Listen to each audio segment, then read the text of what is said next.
So in this video, we're going to talk about solving literal equations. And a literal equation is just a formula.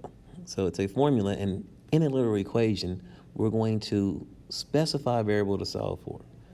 So it's called a literal equation because it's made up literally of letters. And so if you look here, I've given you the perimeter of a triangle. And remember, to find the perimeter, you just add up all the sides. So what this says is that P is equal to A plus B plus C. Now, let's say for some reason I knew the perimeter of a yard, and I knew two sides of the yards, A and C, but I didn't know B. I could rearrange this formula to solve for letter B. So I'm going to solve the equation for B. And to do that, here's what I do. I do the algebra that we've been working on.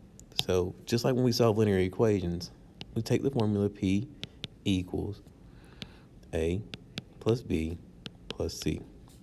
I'm trying to isolate now the variable B.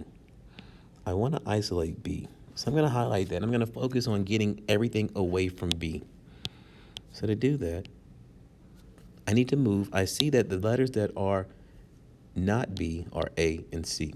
I need to undo their operations. Well, remember, when we undo the operations for solving, we're going to either undo addition or subtraction first, and then undo any division or multiplication last.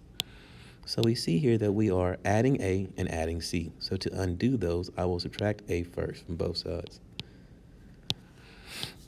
And I get P minus A, and that's equal to B plus C. The next thing I'm going to do is undo the addition of C. So I'll subtract C on both sides. And now I get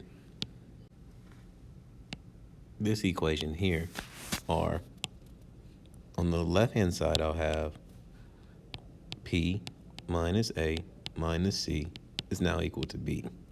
And we have solved this equation for B.